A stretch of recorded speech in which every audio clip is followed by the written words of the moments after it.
Oui, alors, sur les vidéos Pixar, on reste en pull à capuche. Oui, je suis sponsorisé par Nike aussi. Oui, je sais qu'il y a beaucoup de gens qui me disent, mais combien t'as de pull Nike? J'en ai pas tant que ça. Mais c'est vrai que j'en ai quand même pas mal. Bref, aujourd'hui, j'espère que tu vas bien. Déjà, bonjour. C'est complètement con ce que je viens de dire. C'est comme si je voyais quelqu'un que je connaissais et je lui dis, ça va? Ah, au fait, salut. Donc, un sens, t'as compris, il manque un truc. Enfin, c'est pas dans le bon ordre. Bref, aujourd'hui, je vais te faire un petit top 23. 23 films. 23 films de Pixar. Et ce qui est marrant, c'est qu'on a fait ce top 23 pour les Marvel. Mais là, on fait un top 23 pour Pixar. J'espère que ça te plaira. Je pense que je ne vais pas forcément me faire d'amis. Mais bon, je ne suis pas là pour me faire des amis. Je suis là aussi pour vous donner mon avis. Et n'hésitez pas à mettre le vôtre en commentaire. J'y réagirai avec une importance capitale. J'adore avoir vos avis sur ce genre de thème, en fait, sur ce genre de top.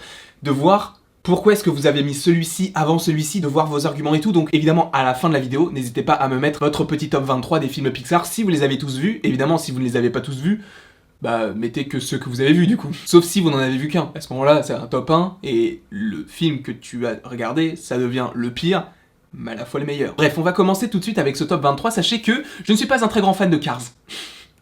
Au moins c'est dit, puisqu'à la 23e place, nous retrouvons Cars 3. Cars 3 que je n'ai vu qu'à une seule reprise sur Disney+, et je l'ai vu quoi, il y a un jour. Ah, il est vraiment pas top, hein. Ah, il est vraiment pas fou. Je vais pas forcément m'éterniser sur ce film-là, parce que c'est vraiment pas celui où il y a le plus de choses à souligner, mais vraiment, en tout cas, en général, Cars, je suis pas fan de la licence. Parce que je dois vous dire que je n'ai jamais été fan de voiture, hein. J'ai jamais été un féru d'automobile. Jamais j'ai regardé Automoto. Par envie, tu vois. Je regardais Automoto quand mon père le regardait et que je prenais mon petit déjeuner. Et jamais je me suis dit, qu'est-ce que je fais là?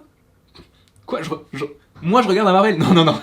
On va mettre Automoto, on va se réveiller à 10h le dimanche, et on va mettre Automoto. Jamais ça m'est arrivé. Je suis pas un très grand fan de voiture, donc c'est un film qui me touche pas forcément. Après, ça va plus loin que ça, c'est la compétition, c'est les amis, c'est le fait de changer aussi d'état d'esprit, parce qu'on le voit vraiment dans le 1. Au début, Flash McQueen est très dans son coin, et il se prend un petit peu pour une star, et au final, il redescend, puisqu'il comprend en fait toute l'humanité, entre guillemets, puisque ce ne sont que des voitures, mais il voit toute l'humanité qu'il y a derrière lui. Donc ça, c'est un beau message véhiculé, mais en soi, le 3 ne m'a pas plu du tout. Et justement, on en vient au top 22, qui est donc Cars 1. Et Cars 1, bah en fait pareil que pour le 3, j'ai pas trouvé le film intéressant, j'ai pas trouvé qu'il avait un intérêt particulier. Sachez que je ne l'ai vu qu'une seule fois dans ma vie, et c'était en 2007 ou 2008. Alors j'étais très jeune, je crois que j'avais 10 ans. J'en garde pas un souvenir mémorable. Dites-vous bien que je n'ai tellement pas aimé le film que je ne l'ai même pas fini. Puisque pour tout vous dire, j'étais en train de regarder le film avec ma sœur, on avait le DVD et tout, et en fait, à un moment donné, j'avais la flemme de regarder la fin. Donc je n'ai même pas su s'il avait gagné la course à la fin, puisque je suis allé faire un foot dans le jardin. Sauf qu'après, ma sœur m'a dit, bah il a perdu, je me suis dit, ah ok, d'accord, bah je m'en moque. Et c'est pas un film qui m'a transcendé. Après, esthétiquement, que ce soit le 3 ou même tous les autres Pixar, c'est magnifique. Je ne peux pas ne pas apprécier un Pixar, c'est pas possible, en tout cas esthétiquement parlant. En tout cas, Cars 3 et Cars premier du nom, je suis pas fan. Après, j'attends de voir, puisqu'il va y avoir une autre série, est-ce qu'ils vont reprendre les mêmes voix? J'aimerais beaucoup qu'ils reprennent la voix de Guillaume Canet et de Gilles Lelouch pour, respectivement, Flash McQueen et Martin, du coup, son ami dépanneur. J'aimerais trop qu'ils fassent comme si c'était vraiment un film qui sortait au cinéma. Donc j'attends quand même cette série Cars pour savoir comment ça va s'agencer. Apparemment, ce serait une sorte de road trip, donc enfin, on va sortir des États-Unis, etc. Même si le 2 sortait vraiment et qu'on exploitait le Japon, l'Italie et je crois les États-Unis, enfin, il y avait plusieurs pays différents, et ça c'était très intéressant. Mais le Cars 2 n'est pas juste après Cars 1, puisque l'avant-avant-dernier de mon classement, c'est Toy Story 4. Et j'ai longuement hésité à le mettre en dernier, parce que Toy Story 4, je le trouve inutile, mais vraiment à tout point de vue. Déjà, j'ai pas aimé le fait qu'il délaisse Buzz, t'as l'impression vraiment qu'il ne savait pas quoi faire avec le personnage, et même tous les autres personnages, Jessie, Rex, Monsieur Patate, tous ces personnages-là qui font l'âme de Toy Story ont été délaissés au profit de Woody. Alors, ce qui est cool, c'est que ils vont me renouer entre guillemets avec la franchise, puisqu'ils vont faire un film sur Buzz l'éclair. Mais attention, c'est pas le Buzz l'éclair en tant que jouet, mais en tant que programme. Et là, je trouve qu'ils vont trop loin dans la matrice pour moi. C'est un film dans un film dans un film. On va en parler de toute façon aussi sur la chaîne. On va parler de plein de choses en rapport avec Pixar sur cette chaîne-là. Je me rattrape de toutes les vidéos que je n'ai pas pu faire. Quoi qu'il en soit, Toy Story 4, je trouve qu'il est inutile, parce que le 3, en fait, se suffisait à lui-même. Il était tellement bien. Toy Story 3 était la fin parfaite. En fait, le fait qu'il passe d'Andy à Bonnie, tu pouvais comprendre par la suite que même si Bonnie grandissait, ils allaient une nouvelle fois passer à un autre enfant et faire comme ça toute leur vie et vivre ensemble. Sauf que le 4 casse totalement cette idée-là. Le fait qu'il fasse un film sur Buzz l'éclair, est-ce que c'est pour possiblement jauger les gens qui n'ont pas forcément apprécié Toy Story 4 pour amorcer un Toy Story 5 où ils pourraient se revoir? Là, je vais peut-être trop loin totalement, oui. Sachant que pour le film sur Buzz l'éclair, on a quasiment rien. À part le fait que ce soit Chris Evans, notre Captain America adoré, qui double Buzz l'éclair. Donc Toy Story 4 pour moi est en fait une vraie déception, parce que quand j'ai vu le trailer, je me suis dit que ça va être trop cool, en plus il y a un nouveau personnage, donc la fourchette. En fait, j'ai trouvé vraiment inutile, dans le sens où c'est pas un mauvais film, mais je ne trouve pas que le film ait servi à grand chose, à part le fait qu'il se soit séparé, sachant qu'en plus la fin de Woody, Je l'ai trouvé nul. Après, je suis peut-être un petit peu trop méchant. Après, il y a beaucoup de positifs, il y a beaucoup de choses que j'ai appréciées. Par exemple, Gabi Gabi, c'est un personnage que j'ai beaucoup apprécié. Ou même Dio Kaboom. C'est pour toi, Gingerre. Je suis pas très fort en accent. C'était l'accent québécois parce que Duke Kaboom en français, il est canadien, mais tu sais, il vient du Québec. Du coup, il a un petit accent québécois. Je suis pas très fort en accent. Là, nous arrivons donc au top 20. Et pour ce top 20, nous retrouvons Le Monde de Dory. Alors, ce n'est pas que j'ai pas du tout apprécié le film. Au contraire, j'ai trouvé le film très rafraîchissant, il était très cool. Mais en fait, moi, ce qui me dérange dans ce film-là, c'est le personnage de Dory. Parce que j'ai pas du tout apprécié le personnage dans Le Monde de Nemo. Et de faire un film sur ce personnage-là que je n'apprécie pas déjà dans l'œuvre originelle, c'est un peu compliqué d'apprécier la nouvelle œuvre. Même si on en exploite un petit peu plus sur son passé et ça aurait pu me faciliter la tâche dans le sens où j'aurais pu d'autant plus apprécier le personnage. Sauf que ça n'a pas été le cas. En revanche, je trouve sa relation avec Hank, donc le poulpe, ou la pieuvre, je ne sais plus. Mais en tout cas, je trouve cette relation très très intéressante. Et j'ai adoré le personnage de Hank. Mais alors Dory, j'ai pas du tout aimé. Alors sachez juste que j'ai adoré tous les Pixar. Quasiment tous. J'ai adoré Le Monde de Dory. Mais il faut faire un classement. Donc ce n'est pas parce qu'il est en 20ème position qu'il est nul. Au contraire, le film est bien. Mais le personnage de Dory, moi je l'ai pas apprécié. Et c'est par rapport à ça. Je me suis vraiment basé sur mes préférences puisque c'est mon top 23. Mais cela ne veut absolument pas dire que Le Monde de Dory est un film que je n'ai pas aimé ou qui est nul. C'est pas du tout ce que je dis. Et jamais je ne dirais qu'un film est nul. Je dirais que je trouve le film nul. Là, il y a une nuance. Donc Le Monde de Dory, 20ème position, bon film. Mais il y a Dory, je suis pas fan. Ensuite, en 19ème position, il y a un film qui est sorti cette année, alors ce n'est pas Soul, mais c'est En Avant. Et En Avant, je ne peux pas dire que c'était une déception. Alors je ne sais plus combien je l'avais mis lors de ma critique que j'avais faite du coup en mars, puisque j'ai vu le film au moment de sa sortie et j'ai fait la critique au moment où il est sorti. Je ne sais plus combien je lui avais donné, mais j'étais peut-être un petit peu plus positif qu'aujourd'hui, puisque je n'ai pas revu le film, puisque les cinémas ont fermé, donc j'ai pas pu le revoir une deuxième fois et... Le film n'est pas sur Disney+, donc j'ai pas pu le revoir. Mais En Avant, c'est pas une déception parce que j'en attendais vraiment rien. Dans le sens où moi je suis pas forcément quelqu'un qui apprécie beaucoup les road movies, où il y a deux personnages qui partent pour une destination et tout le film en fait c'est le trajet. Je suis pas forcément fan. Il y avait aussi un film, alors je ne sais plus, je crois que c'est DreamWorks qui l'avait fait, c'est En Route. Et ça pareil, c'était pas forcément un film que j'ai apprécié. En fait j'aime pas trop ce genre de road movie, donc En Avant ça m'a pas trop plu. Même si le message derrière était très beau par rapport à la figure paternelle et tout. Je trouvais que l'ensemble était bon, mais j'ai trouvé le film fade. Et je ne pense pas avoir été le seul. En fait c'est ça le problème avec les road movies, c'est qu'en fait les péripéties, tu sais à peu près à quel moment elles vont arriver. Évidemment, les péripéties en tant que telles diffèrent en fonction des films, puisque là par exemple dans En Avant, je crois qu'il y avait un moment avec des fées, ou au moment où ils vont dans le bar, etc. Il y a toujours un moment comme ça qui vient un peu gâcher ce trajet qui semble être idyllique. Même si bon, le trajet là n'est pas idyllique, mais t'as compris l'idée. Il y a toujours des éléments comme ça qui viennent pour gâcher ce road trip. Et évidemment, ils sont obligés, parce que sinon ça serait pas intéressant. Mais moi, en fait, un road trip comme ça, avec tous les éléments où on sait que ça va arriver, bah ça me plaît pas forcément. Évidemment, je l'ai dit et je le redis, le film est très bon, mais je l'ai moins aimé que les 18 autres. Et en 18ème position, bah c'est Soul. Bah je vais pas vous refaire la critique, puisque je l'affiche juste ici. T'invite juste à aller voir la vidéo, je vais pas en reparler encore une fois, mais c'est vrai que le film, pour le coup, il est mieux qu'En Avant totalement, parce qu'En Avant, par rapport à Soul, c'était pas forcément incroyable. Soul, c'était très beau visuellement, et c'était très drôle aussi, c'était beaucoup plus drôle que la plupart des Pixar que j'ai vus. Enfin, j'ai souvent ri quand j'ai regardé le film, mais ça, pour le coup, c'est la grosse déception de 2020, pour moi. Calmons-nous, il n'y a pas que du négatif, c'est pour ça que je vous invite à cliquer sur le petit i qui était affiché juste avant. On passe à la 17ème position avec Les Indestructibles 2. En fait, Les Indestructibles 2 fait partie de la même génération de films que Le Monde de Dory ou Monstre Academy, ce genre de films qui sont sortis quasiment à la même période, entre guillemets, enfin une période où Pixar s'est essentiellement consacré à des suites sur des classiques de leur genre. Et Les Indestructibles 2, là pour le coup j'en attendais quand même quelque chose puisque le film était sorti en 2003 ou 2004, je ne sais plus, mais il était sorti, je crois que c'était 2003. On a attendu près de 15 ans pour avoir la suite. Alors, je ne dis pas que j'ai attendu 15 ans pour voir le 2, puisque je ne l'ai pas attendu, dans le sens où j'étais même pas au courant, après le 1, qu'il allait potentiellement avoir un 2. Je dis ça par rapport au fait qu'entre 2003 et 2018, il se passe 15 ans, et donc entre le 1 et le 2, logiquement. Mais je l'ai mis à cette place-là, parce que je le compare beaucoup trop, et je pense qu'on fait tous ça, je l'ai beaucoup trop comparé aux Indestructibles 1, qui était pour moi un chef-d'œuvre. Et quand tu passes des Indestructibles 1 aux Indestructibles 2, tu sens qu'il y a quand même un gap qui s'est créé. Mais le 1 reste quand même incroyable, et c'est pour ça que je l'ai totalement préféré, et c'est vrai que c'est un petit peu dommage pour le film, dans le sens où, évidemment qu'on va faire la comparaison avec le précédent, c'est obligé, puisque le premier a vraiment plu, le 2, on s'attendait quand même à quelque chose, puisqu'on a, entre guillemets, attendu pendant 15 ans. Après, je peux comprendre que la déception a été grande chez certains. Elle a pas été si grande que ça pour moi, j'ai passé un bon moment devant le film, mais j'ai fait la comparaison par rapport au premier. Et c'est peut-être ça qui lui a coûté quelques places, puisqu'en fait, je n'ai pas pu le dissocier du premier. Ensuite, en 16ème position, nous retrouvons Cars 2. Alors, Cars 2, je me suis renseigné sur quasiment toutes les critiques que j'ai lues, Il est classé dans les pires Pixar, et pourtant, pour moi, c'est le meilleur des Cars. Alors, je sais que Cars, c'est une grosse franchise qui a beaucoup plu à beaucoup de jeunes. J'ai notamment un petit cousin qui était fan de Flash McQueen. Je peux comprendre que ça puisse plaire, mais c'est vrai que le 2, je l'ai préféré. Après, c'est vrai que ça m'a fait un petit peu penser à Cusco. Dans le sens où Cusco, au début, c'est vraiment quelqu'un de mégalo, puisque c'est l'empereur mégalo, enfin c'est le titre du film, mais dans le premier film, il a tout, comme Flash McQueen au début, mais il est obligé, entre guillemets, de réapprendre l'humanité. Dans le sens où Cusco, lui, il apprend à vivre avec Pacha puisqu'il est transformé en lama par Yzma. Et pour Flash McQueen, lui, il se retrouve dans le désert américain, loin de tout ce qu'il avait auparavant. Et Cars 2 se consacre sur Martin, sachant que Cusco 2 se consacre sur Kronk, qui est, entre guillemets, un ami de Cusco. Donc on a vraiment un parallèle qui peut se créer entre les deux films. Bah, je peux comprendre que ça ne plaise pas, puisque Cars 2, tu sais que le personnage principal, ça doit être Flash McQueen. Sauf que là, le personnage principal, c'est Martin. Et je peux comprendre que ça ne puisse pas plaire, mais moi j'ai beaucoup apprécié le fait de voir l'Angleterre, de voir l'Italie, de voir les États-Unis, de voir le Japon aussi. C'est vraiment des pays qu'on n'avait pas forcément beaucoup exploité dans les différents films Pixar, même si l'Italie on va la voir avec Luca en 2021. Mais je peux comprendre qu'il n'ait pas plu, mais quand je l'ai vu, donc je l'ai vu en plus il y a pas si longtemps que ça, je ne sais même pas quand est-ce qu'il est sorti, mais je l'ai vu sur Canal, donc ça devait être 1 an ou 2 ans après sa sortie, et bien j'ai passé un très très bon moment devant. Et d'autant plus le fait que Cars 3 soit le dernier de mon classement, puisque j'ai aussi fait le comparatif entre Cars 3 et Cars 2. Ça c'est quelque chose qui peut être préjudiciable aussi, et c'est un petit peu ma faute puisque je fais aussi beaucoup de comparatifs. Chose que je ne devrais pas faire, mais bon, je suis comme ça, j'y vais rien, quoi.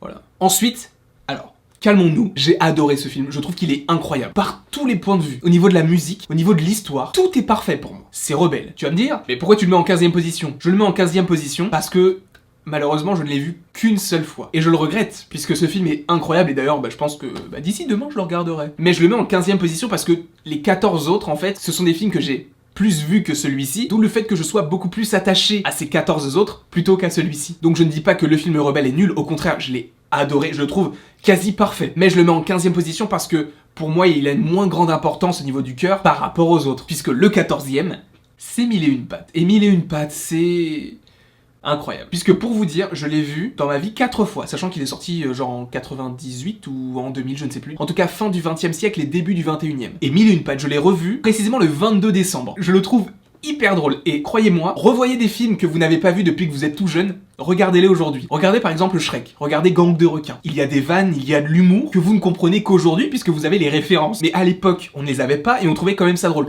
Et aujourd'hui, d'avoir les références et de quand même trouver ça drôle, je trouve que c'est incroyable. Enfin, quand j'ai vu Mille et une pattes, du coup il y a 2 semaines, je ne sais plus exactement, mais quand je l'ai vu, c'était hyper bizarre parce que je me suis dit, bon je vais le regarder, ça fait longtemps que je l'ai pas vu, je ne sais même plus de quoi ça parle.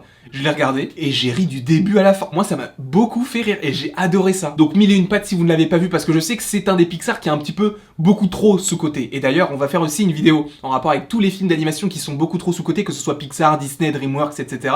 Mais on va en faire une vidéo. Mais selon moi, Mille et une pattes est beaucoup trop sous-coté. Numéro 13, on en a fait la critique il n'y a pas si longtemps, mais on l'a fait en 2020, et j'ai découvert le film en 2020, c'est Le Voyage d'Arlo. Et Le Voyage d'Arlo, il est très très bon, très très beau, mais encore une fois je fais le comparatif avec L'Âge de glace. Alors, c'est pas du tout la même chose, mais en soi, le thème est un petit peu le même, dans le sens où ce sont des animaux, ou dans ce cas-là des dinosaures, qui doivent aller à un endroit, donc comme pour L'Âge de glace où ils doivent ramener l'enfant à un endroit, avec un enfant qui ne parle pas. Et ça je trouve que c'est un élément hyper intéressant dans le sens où ce sont les animaux qui parlent, et pas les humains. Et ça j'adore. C'est très beau esthétiquement, au niveau de l'émotion, on y est totalement. Après je suis moins fan du personnage d'Arlo, j'étais plus fan du personnage de Spot, je l'ai vraiment trouvé mignon et très rigolo. Et il y a aussi, alors je crois que c'est Eric Cantona qui le double, alors je ne connais pas du tout le nom du dinosaure, mais c'est, vous savez, le sort de dinosaure qui a une sorte de bouclier autour de la tête là, avec une corne.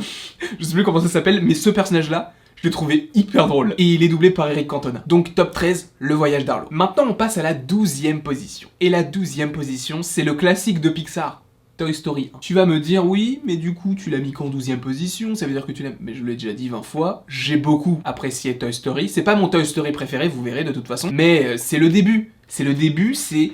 Tu te plonges dans un univers qui, aujourd'hui, est ultra vaste, mais qui à l'époque était vraiment minime, entre guillemets, ou dans le sens où c'était le premier, donc il n'y avait pas forcément tous les autres films. Et de revoir ce qu'ils ont réussi à faire à l'époque, donc en 1995 aux États-Unis, mais en 1996 en France, tu te dis, mais c'est incroyable ce qu'ils ont réussi à faire, c'est magnifique. Tout le travail qu'il y a derrière, j'imagine même pas le nombre d'heures qu'ils ont dû passer pour faire ça. Je trouve que ce film est incroyable, surtout au niveau de la réalisation. Et surtout incroyable puisque ce film représente entre guillemets les prémices de l'univers Pixar. Même si c'est vrai qu'avant il y avait les courts-métrages qui ont réellement lancé le studio. Mais celui-ci c'est le premier long-métrage de Pixar. Je pense que c'est le film qui m'a fait découvrir Pixar. En fait non, je crois que c'est plus le 2 que j'ai vu en premier, puisque à l'époque du 1 j'étais pas né, et le 2 je crois que je l'ai vu en cassette chez mes cousins. Oh, c'était incroyable. Je m'en souviens encore, pareil pour Mille et une pattes. Mais d'ailleurs Toy Story 2 c'est celui qui vient juste après. Oui, Toy Story 1 et Toy Story 2 par rapport à la première place ils sont un petit peu éloignés, mais c'est aussi parce que le personnage de Woody,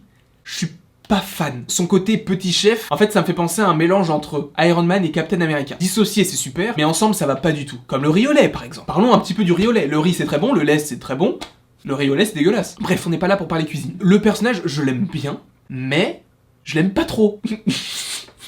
Bon, écoute, au niveau des arguments, je suis plus très fort. Mais le personnage de Woody, je ne suis pas son plus grand fan. Après, le 2, il est meilleur que le 1 selon moi, parce que bah, c'est celui que j'ai découvert en premier, mais c'est surtout avec Jessie, avec Pile Poil et avec le petit papy Pépi. Et ce qui est trop cool, et ça j'ai totalement oublié d'en parler, je ne sais pas si c'est le cas dans le 1, et je crois même que dans Mille et une pattes ils le font aussi à la fin du film, mais à la fin de Toy Story 2, il y a un making of, comme si les personnages animés étaient de réels acteurs, et comme s'ils se trompaient dans leur réplique, comme si c'était des acteurs. Et ça, mais je trouve que c'est une idée mais incroyable, c'est des jouets qui jouent à faire les jouets, dans un film sur les jouets. Inception. Bon, en tout cas, je trouve que c'est... Pixar, en fait, ils sont au-dessus. Tu ne pourras jamais trouver un studio d'animation qui est meilleur que Pixar actuellement. En général, quand Pixar sort un film, le film a l'Oscar du meilleur film. Après, je dis pas que les Oscars sont gage de qualité, c'est en fonction des goûts de chacun.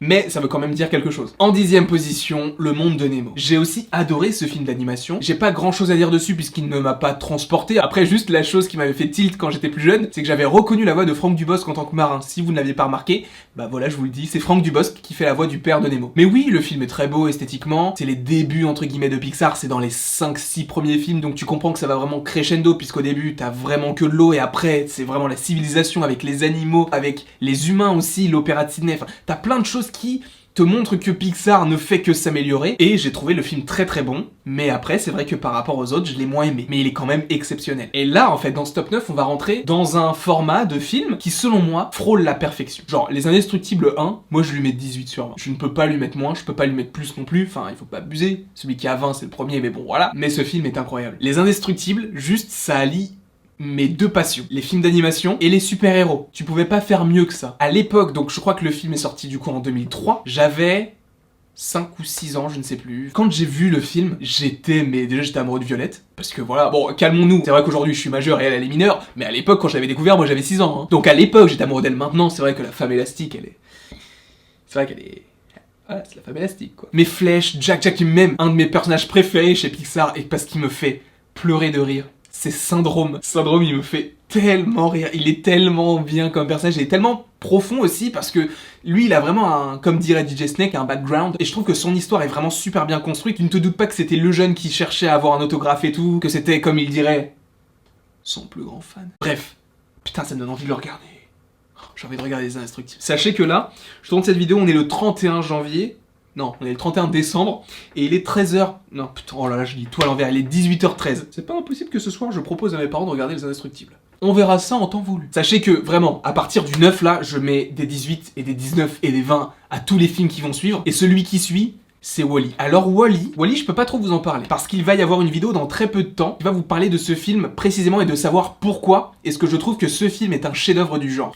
Je vous donne juste un léger indice, les 30 premières minutes du film. Donc voilà, là tu te dis mais qu'est-ce qu'il y avait dans les 30 premières minutes du film Wall-E quoi, enfin je sais pas, c'est quand même incroyable quoi. Et ben je te laisserai aller regarder. D'ailleurs, pour la petite anecdote, pourquoi le film s'appelle Wall-E? Parce que le petit robot s'appelle comme ça, mais pourquoi le robot s'appelle comme ça? Parce que Wall, ça fait référence à Walt Disney. Alors évidemment ça ne s'écrit pas pareil, mais c'est une référence à Walt Disney, et le E, en fait, fait référence à la Terre. Et en fait, la planète Terre, en anglais, se dit Earth. Alors oui, j'ai un accent anglais pourri. C'est pas qu'il est pourri, mon accent, c'est juste qu'en fait, j'ai peur d'avoir un accent, tu sais, beaucoup trop prononcé, et qu'on se dise que j'ai un mauvais accent. Alors, mon accent est peut-être nul, hein, mais c'est juste que, par exemple, les TH, au lieu de dire... je dis paraît un petit peu plus Frenchy, quoi. Bref, Wall-E, t'as compris la référence. Je vous dirai vraiment pourquoi est-ce que j'ai apprécié ce film-là, et surtout les 30 premières minutes qui sont pour moi incroyables dans une vidéo qui arrivera d'ici quelques semaines. Donc prends ton mal en patience cousin, mais là on va parler de vice versa. Pareil, c'est Pete Docter. Pete Docter ne m'a quasiment jamais déçu. Soul, c'est vrai que j'avais oublié. Pete Docter, c'est lui qui a fait vice versa, c'est lui qui a fait Lao, c'est lui qui a fait donc Soul, c'est lui qui a fait Monstres et compagnie. Il a fait quasiment les meilleurs films Pixar qui existent aujourd'hui. Et vice versa, je l'ai découvert assez tard. Je ne l'ai pas vu au cinéma, je l'ai vu une nouvelle fois sur Canal+.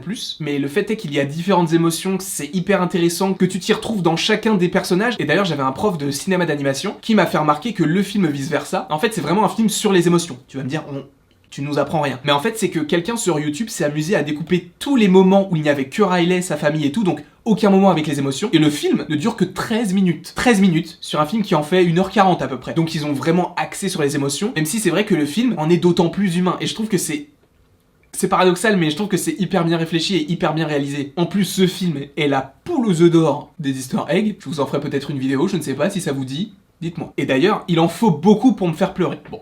Un petit peu moins, disons que je m'attendris d'année en année, je ne pouvais pas ne pas pleurer pour la mort de Bill Bong. Alors, c'est ça qui est étrange. Alors, je sais pas si on dit Bing Bong ou Bill Bong, mais vous savez, c'est le petit téléphone rose. Alors, c'est ça qui est assez paradoxal et assez incroyable. Et la façon dont c'est réalisé, la musique, tout est parfait en fait dans sa mort, même si c'est bizarre de dire ça, mais t'as compris. C'est que le personnage, je le déteste. Je l'ai absolument pas aimé, mais pas du tout. Et pourtant, sa mort m'a touché comme si j'avais adoré ce personnage-là. En fait, j'aimais pas son hyperactivité, enfin il était trop dans la joie et tout, alors que t'avais déjà Joie qui en rajoutait beaucoup, qui est donc un personnage que j'apprécie pas spécialement, mais t'avais Tristesse aussi qui marquait d'autant plus ce contraste. Donc deux personnages hyper joyeux avec un personnage un petit peu plus triste, bah moi je me rangeais plus du personnage triste, et j'aimais pas trop les personnages trop joyeux, et notamment Bill Bong, qui est un peu chiant je trouve. Mais sa mort, elle est incroyable. En fait le truc c'est que si j'avais pas vu le film, je sais que j'aurais pleuré, même sans avoir eu de contexte. Si j'avais juste vu cette image-là, avec en plus le passé, parce que c'est ça aussi, Pixar, ils aiment bien jouer avec des moments du passé,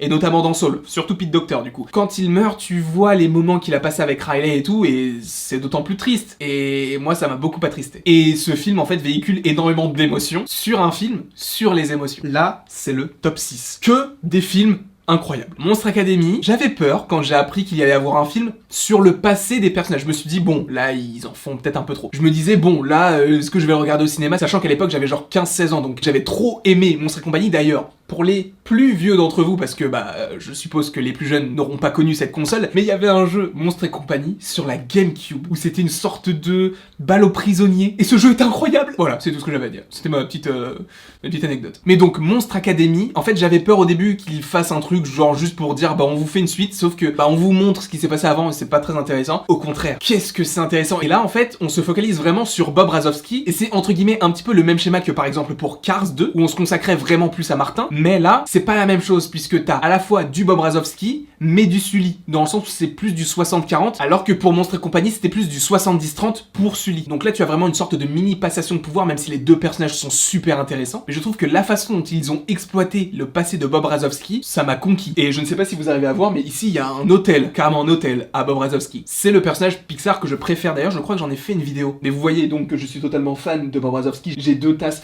le seul truc qui me manque, oh là là, ça serait le joyau de ma collection. S'il vous plaît, si vous voulez me faire un cadeau post-Noël, si vous avez envie, achetez-moi la pop de Bob Razowski. Ça, elle me ferait kiffer. Sachant que j'ai la pop de Randall Boggs qui coûte assez cher, mais j'ai pas celle de Bob Razowski. Sachant qu'il y en a une de Bob Razowski, elle a un truc en particulier qui fait qu'elle coûte 1000 €. J'aimerais trop l'avoir. C'est vraiment la pop. Si je devais avoir une pop là actuellement, si j'avais 1 million d'euros, je m'achèterais la pop de Bob Razowski. Parce que, grâce à ce film, Monstre Academy, en fait, j'ai vraiment découvert Bob Razowski. Alors, j'ai toujours adoré Monstre et compagnie, mais c'est vrai que j'avais peut-être une préférence pour Sully, comme beaucoup d'entre nous. Mais le film Monstre Academy m'a vraiment montré Bob Razowski comme un personnage hyper intéressant et qui en avait vraiment beaucoup à montrer. Là, je me suis mis en condition. J'ai croisé les bras, j'ai croisé les jambes. On arrive au top 5. Monstre et compagnie. Monstre et compagnie est juste, selon moi, un chef-d'œuvre du genre, mais mieux que les chefs-d'œuvre d'avant. Parce que j'avais dit que les autres étaient tous des chefs-d'œuvre, mais celui-ci... En fait, je pense que c'est vraiment celui qui m'a fait aimer l'animation, puisque juste, en fait, quand je regardais, quand j'étais petit, je faisais pas forcément attention aux détails. Moi, je faisais surtout attention aux blagues, aux chutes, etc. Ça me faisait rire parce que j'étais petit, mais plus je vieillis, et plus je me dis que ce film est incroyable, mais surtout dans l'esthétique. Alors j'en parle souvent, mais dans toutes les vidéos de l'esthétique, mais pour moi c'est primordial dans un film. Si t'as un film moche, mais qui est intéressant, même s'il est intéressant, j'aurais du mal à l'apprécier. Pour moi l'esthétique ne fait pas tout, mais fait une grande partie du travail, en tout cas par rapport à l'appréciation d'un film ou non. Juste, le personnage de Sully. Les poils. Les poils, pour vous, peut-être que c'est juste des poils. C'est tellement réaliste. Dites-vous bien que ce film est sorti en 2001. Je trouve que c'est tout bonnement incroyable. L'envie, la passion, on la ressent. Tu vas me dire, tu ressens la passion à travers des poils? Mais oui, parce que je vois tous les efforts qui ont été mis. C'est comme quand je regarde un film d'animation, peu importe lequel. Là, par exemple, avec ma mère récemment, j'ai vu La Planète au Trésor et Madagascar 2. Juste, on voit aussi la passion et la détermination et la volonté de faire un truc parfait à leurs yeux, dans le sens où, quand vous regardez un personnage principal, vous savez, il y a le focus, donc dans le sens où, derrière, tout est un peu flou pour se concentrer vraiment sur ce que le réalisateur veut te montrer. Regardez les têtes derrière. Ce ne sont pas juste des têtes. Des fois, tu as des personnages qui parlent entre eux, qui se chuchotent. Tu as des yeux qui se balancent, etc. Tu as vraiment des personnages qui ont des expressions. Et là, en fait, tu as vraiment toute l'envie de la recherche du réalisme. Alors, je vais peut-être un peu loin pour certains, mais pour moi, ça, c'est primordial. Si tu as un film d'animation où des personnages parlent et derrière eux, bah, t'as des personnages qui bougent pas forcément et qui regardent, alors ça peut être hyper intéressant, comme ça peut être le cas dans des animés. Dans beaucoup d'animés, tu as beaucoup de personnages statiques qui sont en arrière-plan, et ça, je trouve que ça fonctionne extrêmement bien, mais c'est aussi parce que c'est le type d'animation qui a été choisi, puisque c'est de la 2D. En 2D, c'est vrai qu'on se focalise moins sur les expressions, mais en 3D, vu que les Pixar se focalisent sur la 3D, en 3D, tu es, entre guillemets, obligé de donner beaucoup plus de réalisme et beaucoup plus de vie, puisque c'est en 3D, c'est beaucoup plus réaliste que de la 2D, logiquement, enfin t'as compris l'idée. Et je trouve que Monstres et compagnie, avec les poils, mais pas juste avec les poils, ça concerne plein d'autres choses, mais là je prends l'exemple des poils de Sully, qui se balancent avec le vent, qui se balancent avec ses mouvements. Pour moi c'est de l'ordre... C'est pas de la perfection, quel est le mot? On va dire de la puissance, de la puissance esthétique. La puissance esthétique de Pixar, elle est juste... Moi qui allais faire une phrase hyper stylée, il y a mon père qui utilise le mixeur. Bref, la puissance de Pixar, elle est pour moi, mais en tout cas à l'heure actuelle, inatteignable. Ils sont tellement au-dessus. Après, le fait qu'ils soient au-dessus, je ne dis pas que les autres studios d'animation sont moins bien, au contraire. Mais qu'est-ce que j'aime DreamWorks? Qu'est-ce que j'aime les studios Ghibli? Qu'est-ce que j'aime Aardman aussi? Ce sont plein de studios d'animation qui sont très très bons, mais qui, selon moi, évidemment ce n'est que subjectif, Pixar reste le top 1 de l'animation. Et pas juste avec les poils de Sully, mais avec tout ce qu'ils ont réussi à faire jusqu'à présent, avec la recherche de réalisme. T'as vraiment des visages qui sont minimalistes en soi, puisque tu sens que c'est un dessin animé, mais tout ce qu'il y a autour, t'as l'impression que c'est un film. Pour moi, c'est la patte de Pixar et ils sont trop forts pour ça. Donc là, on passe au top 4 avec le meilleur film Toy Story, c'est le 3. Pour moi, c'est la fin parfaite. Comme je vous l'ai dit précédemment quand j'ai parlé de Toy Story 4, pour moi, Toy Story 3, c'est le film qui termine parfaitement cet arc des jouets, puisque tu as vraiment la sensation que peu importe avec qui ils seront en enfant, ils resteront toujours ensemble. Et t'as vraiment cette idée, puisque tu pars sur Andy qui part à la fac et qui laisse tous ses jouets à Bonnie, et ça part là-dessus, ça se finit là-dessus. Et tu te dis, bah Bonnie, quand elle grandira, elle donnera les jouets à d'autres enfants, et fur et à mesure, et ils vont rester ensemble tout le temps. Sauf que le 4 casse ce truc là. Et ça m'a fait d'autant plus apprécier le 3. Puisque c'est vrai que le 3 j'ai toujours apprécié, mais quand j'ai vu le 4 je me suis dit, le 3 en fait, il est plus que très bien, il est plus qu'excellent, il est quasi parfait. Et c'est pour ça qu'aujourd'hui, il est dans mon top 4. Mais sachez qu'en termes de franchise, en termes de suite, Toy Story 3 est mon film Pixar préféré, puisque le top 3 est composé de one-shots. Les one-shots, ce sont des films qui n'auront pas de suite, même si c'est vrai que pour un certain film, il va y avoir une série qui suivra ce qu'il se passe. Le top 3 commence avec Ratatouille, pourquoi? Parce que ça se passe à Paris, je suis parisien, j'aime le PSG, ça s'arrête là. Passons au top 2. Non, attendez, je vais me calmer tout de suite. C'est pas parce que j'aime le PSG que j'aime Ratatouille, c'est parce que je trouve que le pitch du film est incroyable. Le pitch, c'est, allez, 1 à 2 phrases pour t'expliquer brièvement le plot du film. Le pitch, c'est quoi? C'est un rat qui habite à la campagne, qui se retrouve sur Paris à aider un commis aux poubelles à faire la cuisine, caché sous sa toque, et ce même rat commande les faits et gestes de ce commis qui devient une star de la cuisine. À quel moment tu te dis que ça va marcher? Et ça a marché. C'est une histoire qui sort de l'ordinaire, et c'est ça que j'aime avec Pixar, et c'est là aussi que je trouve qu'il y a une grosse différence avec Disney, c'est que, alors évidemment, c'est totalement différent, même si Pixar appartient aujourd'hui à Disney, puisque ce sont deux franchises totalement différentes, puisque d'un côté tu as Disney qui fait souvent, mais beaucoup trop souvent, des remakes, et d'un autre côté Pixar qui fait des histoires originales, et ça j'ai adoré. Quand j'ai vu Ratatouille, je me suis dit ce film est incroyable. En plus du fait que l'histoire soit hyper originale, les textures. Quand c'est un gâteau, tu sais que c'est un gâteau. Quand c'est de la sauce, tu sais que c'est de la sauce. Et ce qui est incroyable, c'est que quand ils mettent la sauce sur l'assiette, il y a le reflet de la lumière de la pièce qui réfléchit dans la sauce. Esthétiquement, encore une fois, c'est incroyable. En fait, je parle souvent de l'esthétique, mais comme je vous l'ai dit, pour moi, ça fait beaucoup pour un film. Et en plus, pour vous préciser pourquoi j'affectionne Ratatouille particulièrement, parce qu'en fait, à l'époque où c'est sorti, donc c'est sorti en 2008, je l'ai vu au cinéma avec ma grand-mère en Bretagne. À cette époque-là, je voulais devenir cuisinier. Comment est-ce que je voulais devenir cuisinier? En jouant à Cooking Mama. Je sais pas si vous connaissez ce jeu, c'est sur DS, tu devais tu sais, faire des missions de cuisine et tout, enfin suivre les étapes d'une recette et tu gagnais des étoiles et tout. Par rapport au fait que j'ai joué à Cooking Mama, je me suis dit je vais devenir cuisinier. Et quand j'ai vu le film Ratatouille, je me suis dit je vais devenir cuisinier. Quand j'ai fait ma première pizza, je me suis dit je vais faire youtubeur. Voilà, je me suis dit que j'étais pas forcément très bon. Après calmons-nous, je sais faire la cuisine un minimum, c'est vrai qu'à l'époque, pas forcément, mais aujourd'hui, je dirais pas que je suis un as des fourneaux, hein. mais je me débrouille. En fait, Ratatouille, c'est parce que c'est lié à la cuisine et parce que c'est lié à mon passé et à mon passé de grand chef étoilé que je n'ai pas été du coup. Ensuite, en top 2, il y a le film Coco. Alors Coco, ce qui est très intéressant, c'est qu'il m'a marqué, mais étrangement. Il m'a marqué par rapport à la séance que j'ai vécue. J'en ai déjà parlé dans une vidéo dans mon Allons au cinéma en rapport avec Coco, mais il m'a d'autant plus marqué par rapport au fait que je ne savais même pas de quoi parlait le film avant de le regarder. Pour tout vous dire, le film est sorti en 2017, c'était à une époque où j'étais vraiment full Marvel. Je ne regardais que ça, je ne parlais que de ça. Je commençais à faire ma chaîne sur les Marvel, donc c'était vraiment l'époque Marvel. Je ne savais pas du tout de quoi Coco parlait, je n'avais pas du tout regardé les bandes annonces, et quand j'ai vu le film, une claque. Pour tout vous dire, quand j'ai vu le film Coco, au début je pensais que ça se passait sur une île déserte et que le personnage principal était une noix de coco.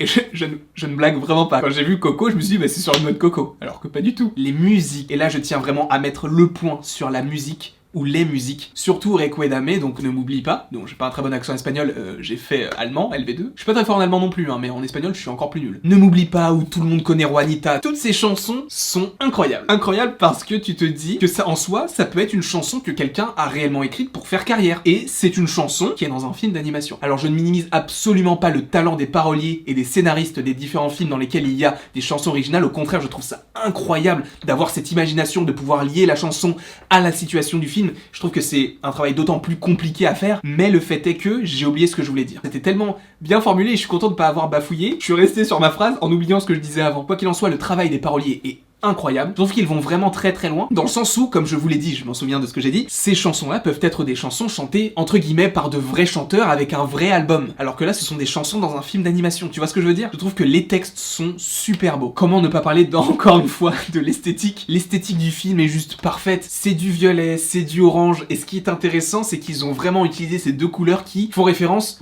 je sais pas si c'est mondial, mais en tout cas en France et aux États-Unis, ça fait référence à Halloween, le violet et l'orange. Alors pourquoi le violet, je ne sais pas, mais l'orange par rapport à la citrouille. Mais justement, pour plus de précision, Dia de los Muertos, c'est le jour des morts et ça se déroule tous les 2 novembre. Et le 2 novembre, c'est le lendemain d'Halloween. Donc évidemment, c'est lié à tout ça, sachant qu'Halloween, c'est aussi pour fêter les défunts. Donc ce qui est vraiment très cool aussi avec ce film-là, c'est que j'en ai énormément appris sur la culture mexicaine. Alors évidemment, je n'ai pas tout appris sur la culture mexicaine, mais j'en ai vraiment beaucoup appris. Donc Coco, 19,5 sur 20 pour Titi, c'est pas là. Donc là, je suppose que vous avez vu toute une partie de la critique de Coco, mais qui a été coupée parce que je n'avais plus de batterie sur mon appareil photo, donc je vais essayer d'aller assez rapidement pour la fin, puisque j'ai pas forcément le temps de pouvoir la charger au maximum pour pouvoir vous faire la vidéo normalement. C'est le film Là-haut qui est en première position parce qu'il a une importance capitale pour moi, parce qu'il m'a beaucoup aidé dans des moments qui étaient compliqués pour moi. Quand je reçois des remarques qui sont pas forcément très sympathiques ou tout simplement qui sont racistes, juste pour vous dire, eh bien, je regarde Là-haut. C'est con, hein, mais ce film m'a vraiment marqué dans le sens où, quand je vais pas bien, quand j'ai un petit coup de mou,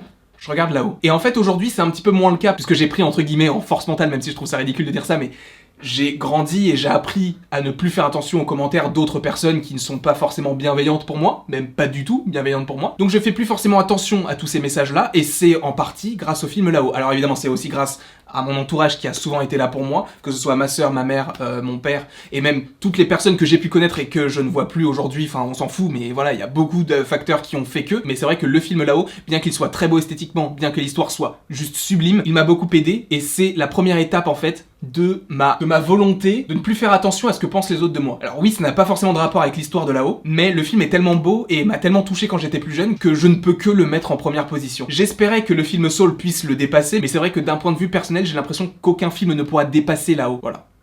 Tout ce que j'avais à dire, voilà mon top 23. Là-haut est selon moi le meilleur film Pixar, j'ai bien dit selon moi. N'hésitez pas à me mettre votre classement en commentaire, n'hésitez pas non plus à aimer, à partager, à commenter et à vous abonner, abonnez-vous, cela me ferait extrêmement plaisir.